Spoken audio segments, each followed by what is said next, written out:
Here we are going to talk about some recent IELTS questions, speaking questions, about group work. The first one is this. Do you think group work activities are important? Why or why not?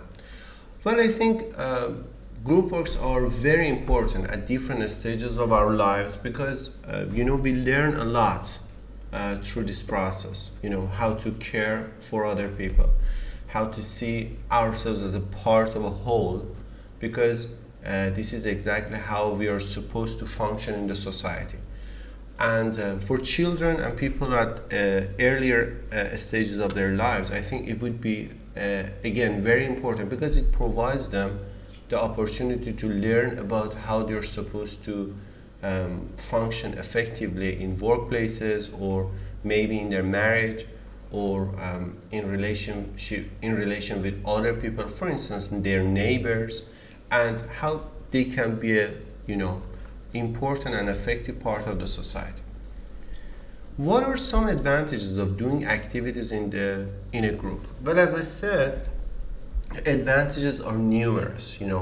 Depending on your personality, each can open doors for you, and you can form relationships and build friendships that can be meaningful and fruitful for you in every stage of your life. And I think without group works and without this kind of relationship, the life can be very lonely. They can feel very lonely, and a person will not be really happy.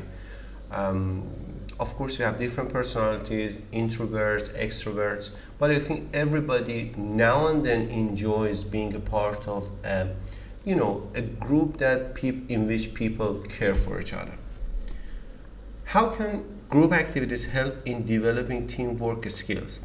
I think this is the first step because, in any kind of group work, you have to take responsibility, and you should, you learn how to care about it, how to, value your part, and how you feel satisfaction when you take that role and you fulfill the whatever you're supposed to do.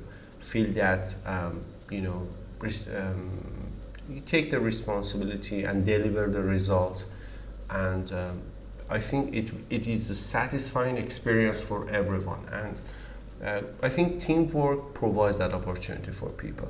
And of course, teamwork skills are very important both in your personal life and in your career. Without it, I think in today's world, people will not be cannot go to career ladders, cannot go up to the career ladders without teamwork skills. It's very important, and I think it will be even more important and relevant in the future.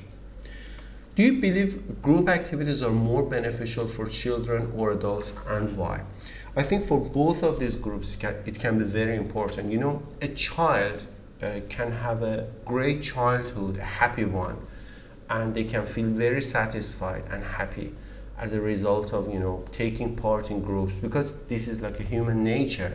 We are supposed to be in groups, and back in our days of our ancestors, we always were a part of group. It was meaningless to be alone, isolated like we are today.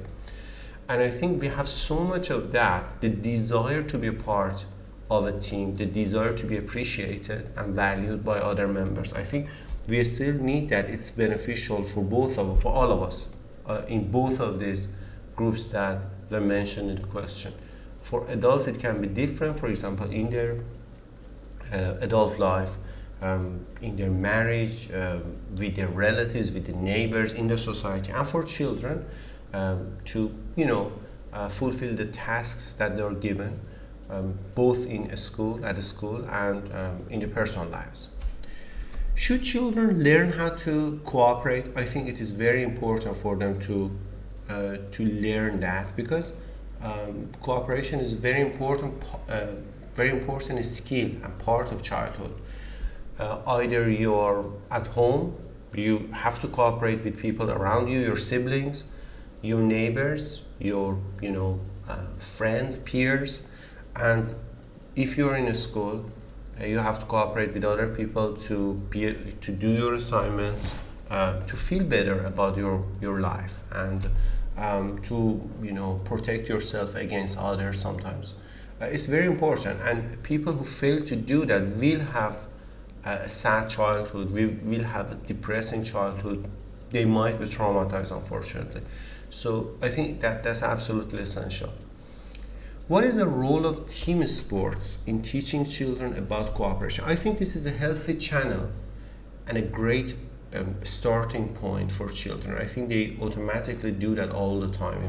When by the time they are 3 or 4, they have already started that kind of cooperation in a group. For example, different types of games, and later it becomes more serious. Rules become more apparent, and expectations will be more defined, better defined.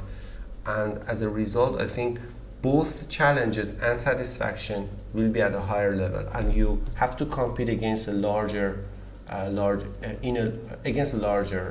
group. For example, if you're in your school, you're cooperating and also facing a larger number of people, maybe 10 other teams. And in those sports, you learn how to play your part, and how to be appreciated, and how to face failures, for example, and how you can be better, learning, and how you can understand your shortcomings and your strong points, and work on both of them.